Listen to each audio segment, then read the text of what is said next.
이사야 2장은 어떤 날에 일어날 일에 대해서 예언을 하고 있습니다. 이 날을 세 가지 정도로 다르게 표현을 하고 있어요. 2절에 보면 말이래 그랬고, 11절에 보면은 그날에, 12절에 보면 만군의 여호와의 날, 또 20절에 그날에 그랬습니다. 말일, 그날, 만군의 여호와의 날, 이렇게 묘사를 하고 있는데, 사실은 한 문맥 속에서 다 한 날, 같은 날을 표현하고 있는 말입니다.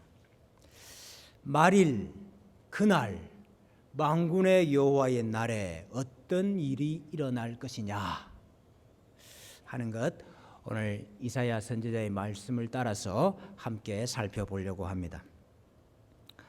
먼저 그날은 야곱 족속이 심판을 받는 날입니다. 야곱 족속이 심판받는 날입니다. 6절 이하의 말씀이 이것을 잘 보여주고 있습니다. 6절에 보면 주께서 주의 백성 야곱 족속을 버리셨음은 그들에게 동방 풍속이 가득하며 그들이 블레셋 사람들 같이 점을 치며 이방인과 더불어 손을 잡아 언약하였기 때문이다. 또 8절 말씀에 이어서 말하기를 그 땅에는 우상도 가득하므로 그들이 자기 손으로 짓고 자기 손가락으로 만든 것을 경배한다고 했습니다. 그러면 사실 이뿐이 아니지요. 우리 이사야 1장 말씀에 보니까 이미 이스라엘의 죄가 주홍 같다 그랬습니다. 진홍과 같이 붉다고 그랬습니다. 하나님이 얼마나 답답했으면 헛된 재물을 더 이상 가지고 오지 말아라. 내 마당만 밟고 갈 뿐이다. 성전 문을 닫았으면 좋겠다. 하나님이 답답해 하셨죠. 재물을 가지고 오는 너희의 손에 피가 가득하다 그랬습니다. 그래서 슬프다. 선지자와 하나님이 애가를 불렀던 것을 우리가 기억하지 않습니까? 바로 그러한 야곱 족속 이스라엘을 심판하는 날이 그날입니다. 하나님께서 심판하시기 위해서 임하셔요. 성경은 항상 하나님의 심판을, 하나님의 임하심, 하나님이 심판하시기 위해서 강림하시고 임재하신다 이렇게 표현을 합니다. 이스라엘 백성들이 하나님이 임하셨다는 것을 어떻게 알지요? 하나님께서 임하셨다, 심판을 행하시기 위해서 임하셨다는 걸 어떻게 합니까? 성막과 성전에 가득한 구름, 우리가 영광의 구름이라고 하죠. 하나님의 현현, 영광의 구름이 가득할 때 야, 하나님이 임하셨구나 하는 거 알았습니다. 또 광야 시절 가운데는 불이 나와서 진영을 태울 때, 살을 때 하나님이 임하셨구나 하는 거 알았습니다.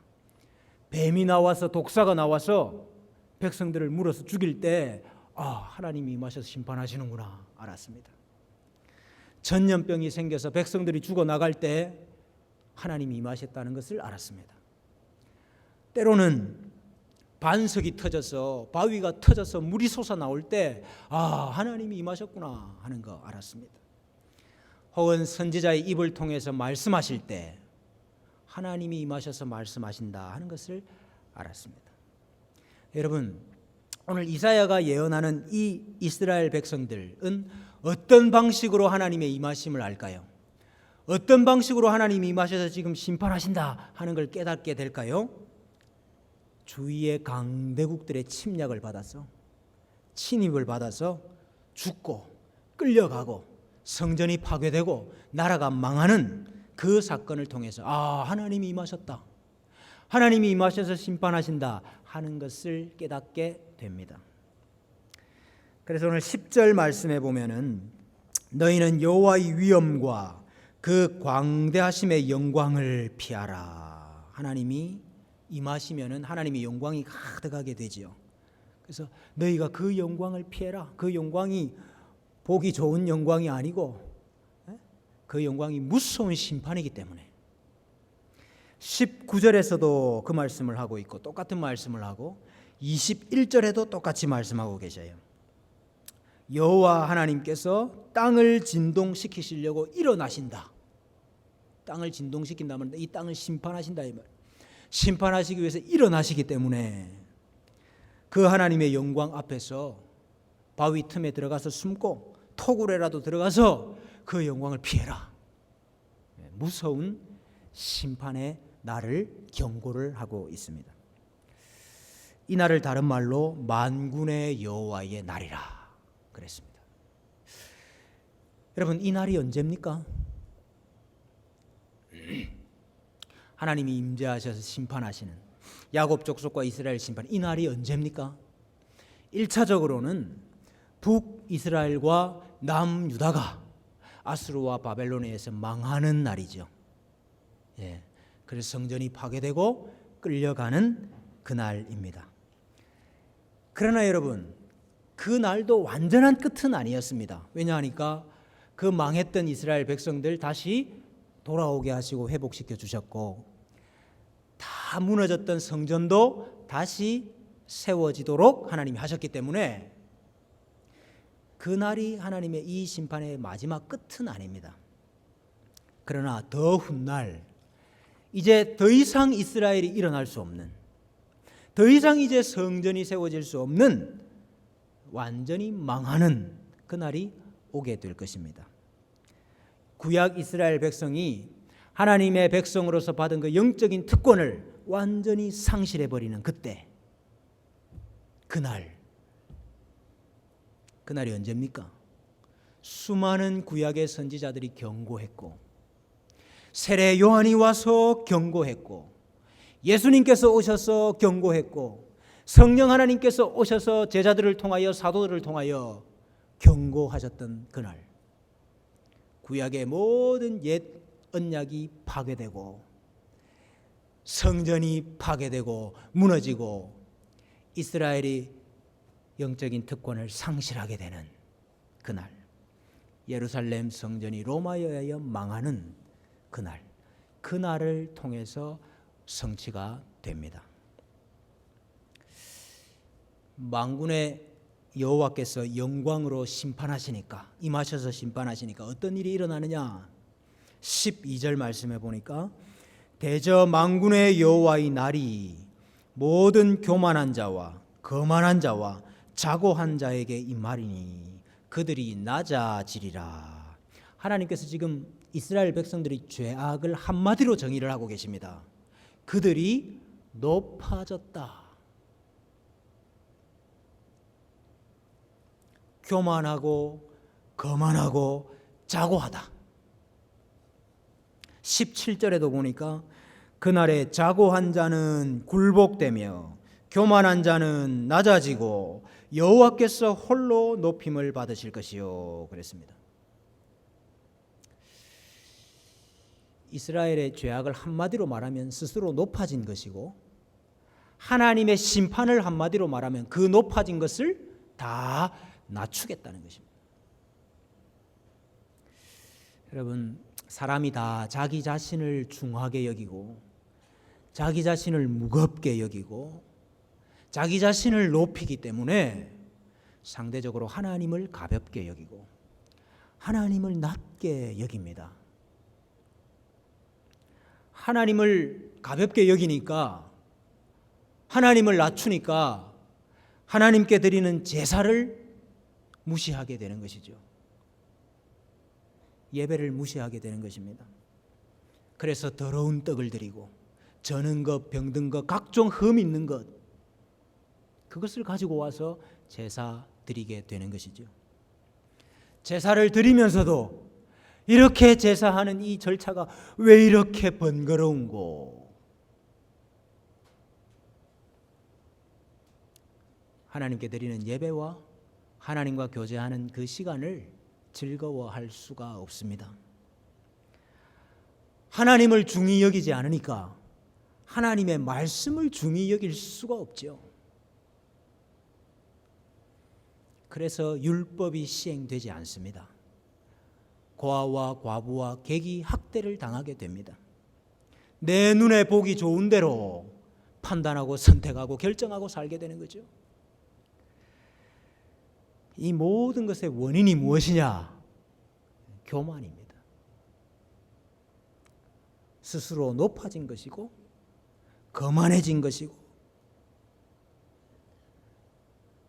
교만해진 이것이 이 모든 원인이다 이것입니다. 그래서 하나님께서 임하셔서 심판하시면 그 높아진 모든 것들을 다 낮추시겠다는 거죠. 여러분 어떻게 낮아질까요? 어떻게 낮아질까요? 하나님의 심판의 영광이 임하면은 그 영광을 벌벌벌 두려워 떨면서 바위 틈에라도 좀 들어가자, 토굴에라도 동굴에라도 좀 들어가서 저 하나님의 영광을 좀 피하자. 하나님의 영광 앞에 서면 죄인은 인간은 진토만도 못한 존재구나 하는 것을 깨닫게 하신다는 것.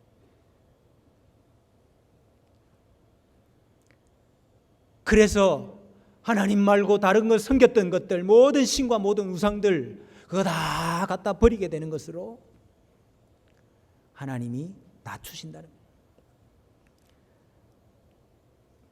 결과적으로 예루살렘 성전과 그 성전이 서 있던 산, 그 산을 무너뜨리고 그 산을 낮아지게 만드는 것으로 하나님께서 심판하신다는 뜻입니다. 그래서 여러분 미가서 3장 12절에 보면 이 동일한 이 하나님의 심판을 이렇게 묘사를 하고 있습니다. 시온은 갈아엎은 밭이 되고 예루살렘은 무더기가 되고 성전에 사는 수풀의 높은 곳이 되리라. 여러분 다 높아졌어요. 시온도 높아지고 예루살렘도 높아지고 성전산도 높아지고 스스로 자고하고 거만하고 교만한데 하나님께서 심판하시니까 갈아엎은 밭이 되고 무더기가 되고 수풀이 되어버릴 것이다. 하나님의 심판이죠. 여러분 이것은 야곱 족속에게 임한 하나님의 심판이었습니다. 이제는 새 이스라엘 된 새 야곱 족속이 된 교회에게 임할 심판도 있습니다. 온 세상에 임할 하나님의 마지막 심판도 있습니다. 이스라엘 야곱 족속만 심판하신 것이 아니고 이 동일한 기준을 가지고 새로운 이스라엘 새로운 야곱 족속도 심판하신다 그 말입니다. 그렇기 때문에 우리가 교만하면 안 됩니다. 자기 자신을 무겁게 여기고 중히 여기면 안 됩니다. 하나님보다 더 중한 것 없어야 됩니다. 하나님보다 더 나를 중하게 여기기 때문에 예배가 무너지는 것입니다.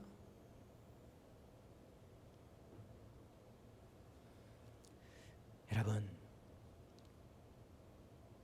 하나님보다 나를 더 중히 여겨서 예배의 제단이 무너져 있다면은 내 인생이 무너져 내리기 전에 돌이키시기를 바랍니다.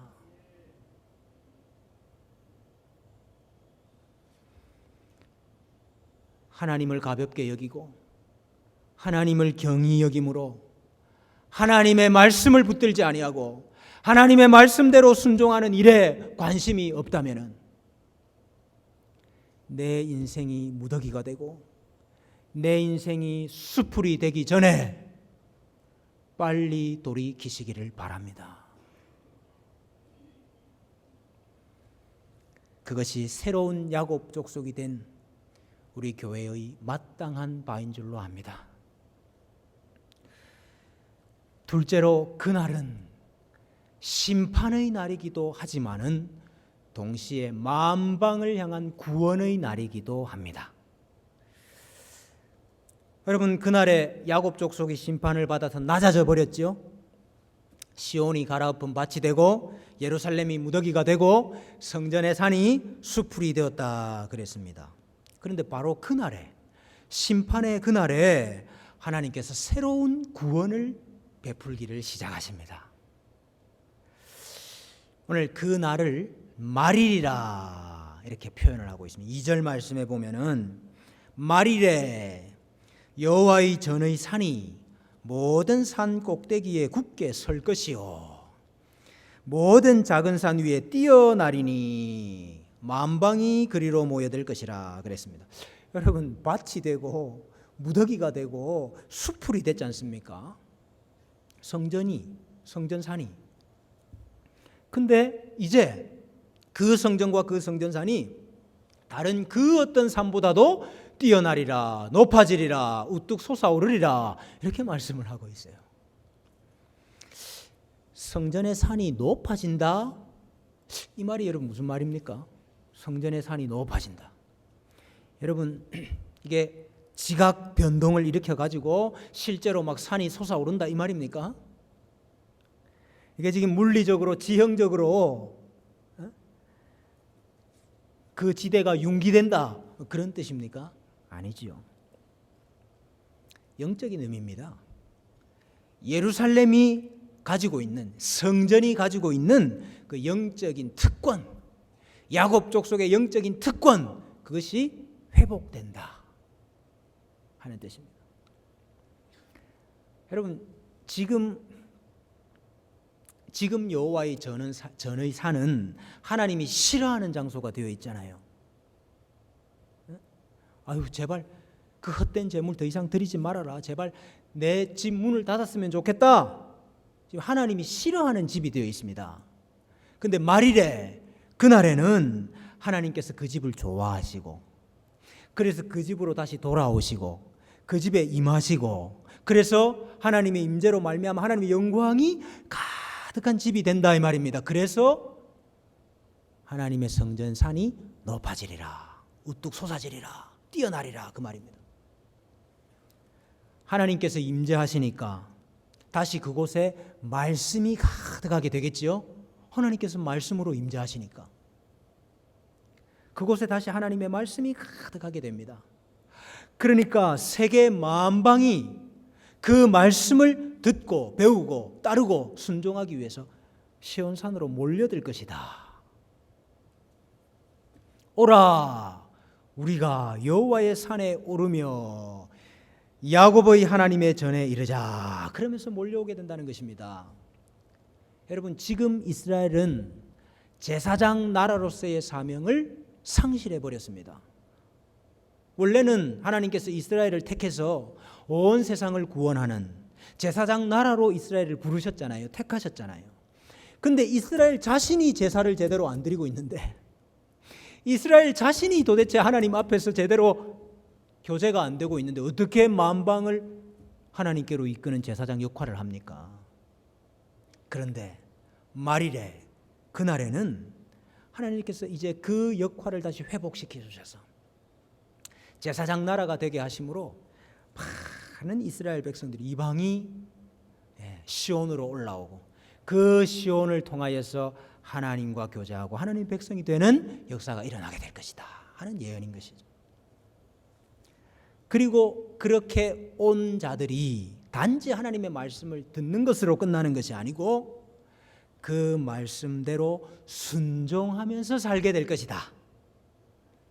그래서 하나님의 법이 시행이 되고 하나님의 통치와 하나님의 다스리심이 이루어질 것이다. 그렇게 말씀하고 있습니다. 하나님이 자신의 법대로 판결하시고 하나님의 법대로 재판하신다. 다른 말로 하면 하나님이 통치하시고 하나님이 다스리신다. 그러니까 평화가 임하게 됩니다. 평화, 안식, 샬롬이 임하게 될 것이다 예언을 하고 있죠. 4절 말씀에 보면 그가 열방 사이에 판단하시며 많은 백성을 판결하시리니 무리가 그들의 칼을 쳐서 보습을 만들고 그들의 창을 쳐서 낫을 만들 것이며 이 나라와 저 나라가 다시는 칼을 들고 서로 치지 아니하며 다시는 전쟁을 연습하지 아니하리라 그랬습니다. 여러분, 이 말씀을 문자 그대로 이해하는 분들이 있어요. 문자 그대로. 그래서 나라와 나라 간의 전쟁이 없어지고,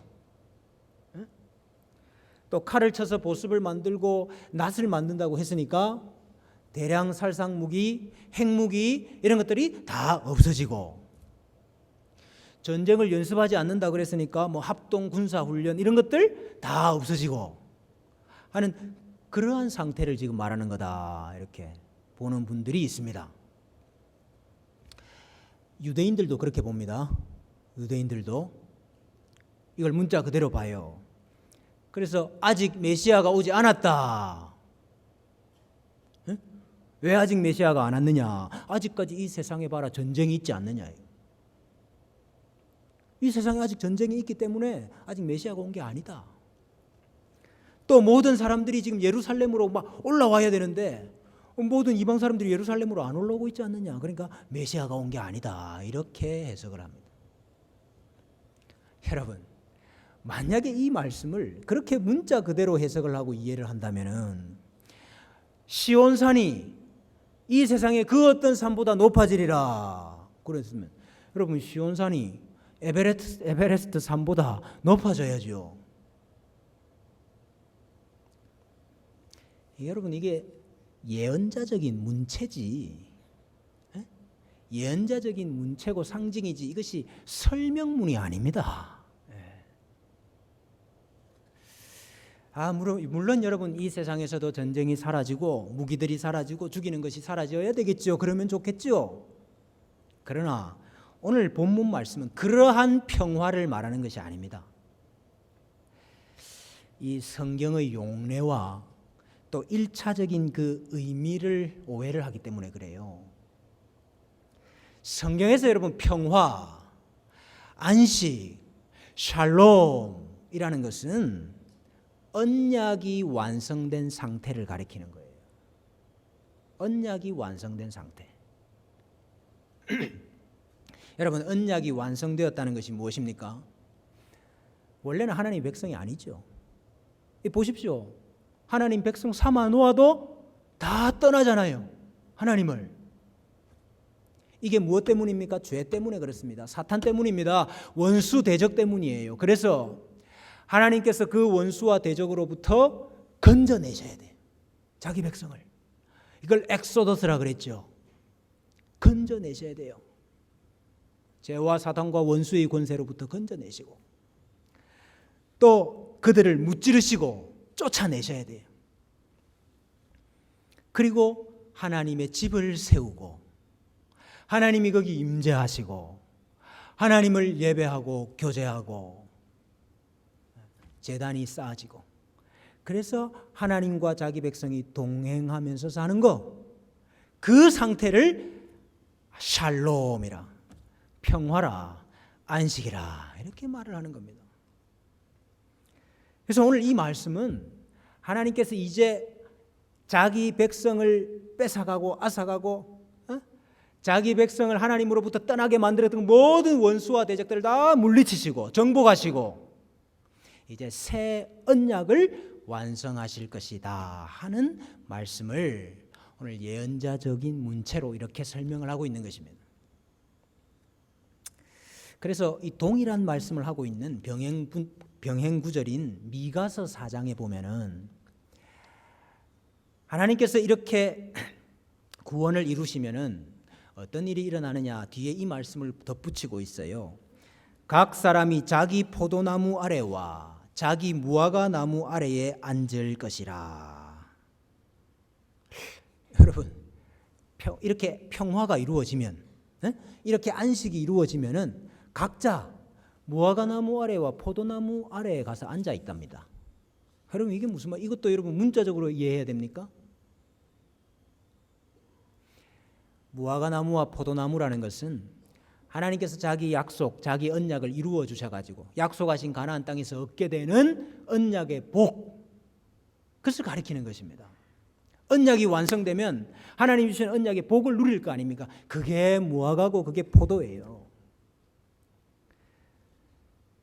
그래서 너희가 다 무화과 나무와 포도나무 아래에 안전히 거할 것이다.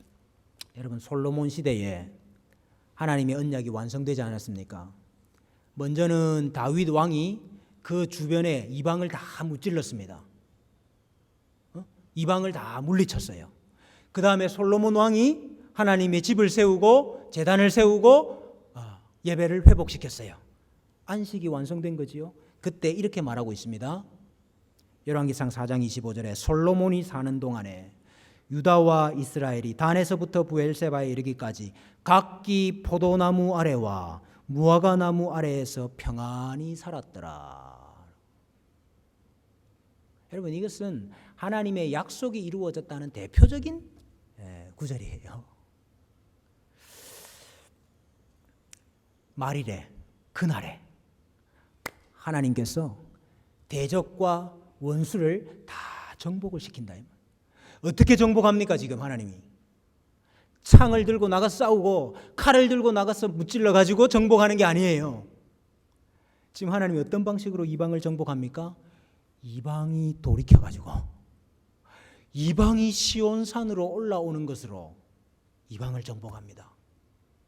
하나님께서 이제 이방의 마음을 싹 바꿔 가지고 그 전까지는 하나님을 대적하고 오히려 하나님을 섬기는 이스라엘을 괴롭히던 이방이 하나님의 말씀이 저기 있구나, 우리가 하나님을 예배하라 하자, 오라 그러면서 시온산으로 올라오는 것으로 대적이 하나님의 백성이 되도록 만드는 이것을 가지고 하나님이 자기 약속을 지금 이루고 있는 것입니다.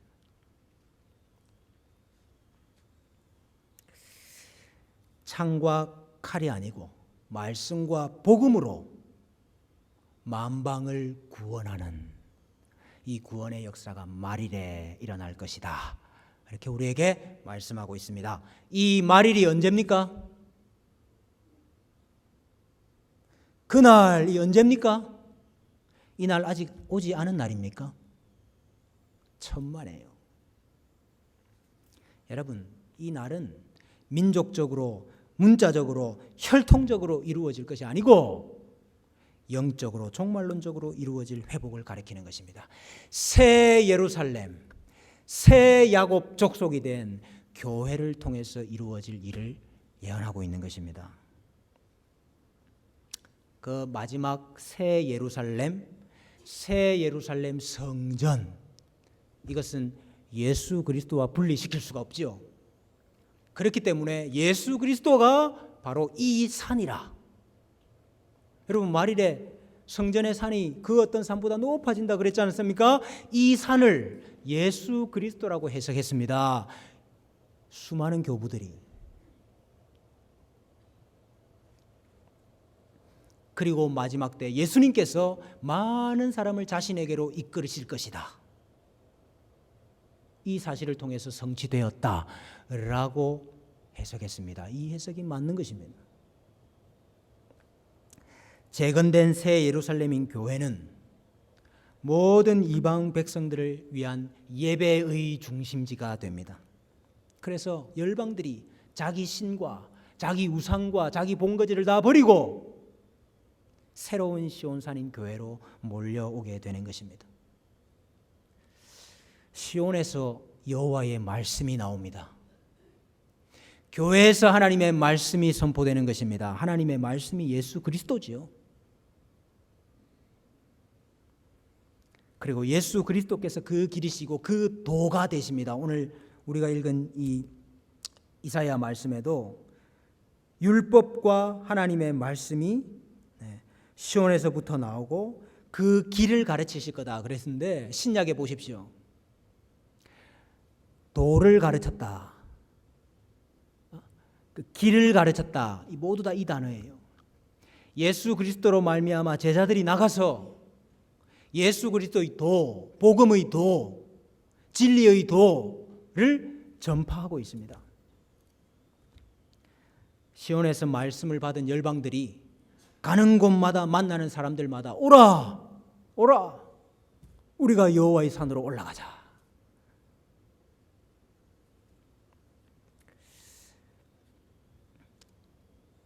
이곳이 하나님께서 통치하시고 하나님이 다스리시는 나라가 되었습니다. 그래서 교회가 평화의 나라입니다. 교회가 샬롬의 나라입니다. 교회가 안식의 나라입니다. 이곳에 하나님의 통치와 다스림이 가득하기 때문에 이제 이방과 서로 다툴 필요가 없어요. 대적과 서로 분쟁할 필요가 없습니다. 하나님의 통치에 대한 절대적인 신뢰와 만족을 의미하는 것입니다. 칼빈은 이 구절을 이방의 본성이 이제 다 바뀌게 될 것이다, 이렇게 이야기했어요. 하나님의 택자 구원, 하나님의 택자들, 구원받은 자기 백성들의 본성을 다 바꾸어 버릴 거다. 여러분, 세계 평화는 유엔이나 NGO를 통해서 이루어지는 것이 아닙니다. 평화는, 참된 샬롬은 하나님께서 통치하시고 다스리시는 새 시온산, 새 예루살렘인 교회를 통해서 이루어지는 것입니다. 세상 자체가 평화의 나라가 되는 게 아닙니다, 여러분. 주님 오시기 바로 전날까지 아마 이 땅에 전쟁이 계속될 것입니다. 이 세상 자체가 평화의 나라가 되는 것이 아니고 하나님께서 하나님의 나라, 교회를 평화의 나라로 만드셨어요. 그래서 이 세상이 어떻게 평화의 나라가 됩니까? 시온으로 올라와야 되는 것입니다. 오라, 우리가 여호와의 산에 올라가자. 만방을 이곳으로 불러 모으심으로 참 평화, 안식이 이루어지게 되는 것입니다. 여러분, 이 일은 예수님의 초림을 통해서 이루어졌고 또 마지막 예수님이 이 땅에 오시기 전까지 이루어지고 있는 일입니다. 여러분, 우리 주님의 교회는 높습니까? 우리 주님의 교회는 다른 어떤 산보다 더 높은 곳입니까? 물론 높기는 조금 높습니다. 이게 언덕이라 가지고 우리 연세 있는 분들이 올라오시려고 그러면 숨이 차요. 근데 여러분, 등마루 언덕이기 때문에 높은 것이 아니고 하나님께서 예수 그리스도를 통하여 주님의 교회를 하나님의 영적 특권을 가진 하나님의 백성으로, 새 예루살렘으로, 새 시온 산으로 삼으셨기 때문에 우리 주님의 교회가 가장 높은 곳인 줄로 믿습니다. 이곳에서 하나님의 말씀이 선포되고 있기 때문에, 복음이 선포되고 예수 그리스도가 선포되고 있기 때문에 이곳이 높은 곳이요. 양들은 목자의 피리 소리를 듣고 따라오게 되는 것입니다. 이곳에서 선포되는 하나님의 말씀을 듣고 하나님의 백성들이 이방이 만방이 이곳으로 올라오고 있는 것입니다. 그래서 주님의 교회가 높은 곳입니다. 우리 주님의 교회가 높이 솟아오른 산이 되는 줄로 믿습니다. 성문이 열려 있고 다시는 닫혀지지 아니하는, 그래서 열국의 왕들이 자기 영광을 가지고 돌아오는 하나님의 새 예루살렘 성전이 된 줄로 믿습니다. 만방이 몰려오는 하나님의 집이 된 줄로 믿습니다. 하나님의 영광이 가득하고 하나님께서 이곳에서 영광 받으시는 하나님이 집이 된 줄로 믿습니다. 이사야 선지자의 약속대로 주님의 교회가 새로운 시온산 성전이 되는 역사가 일어날 줄로 믿습니다. 여러분, 이 일을 위해서 이 연말 함께 기도하시는 우리 모든 성도님들, 가정들 되시기를 주님의 이름으로 소원합니다. 기도하십시다.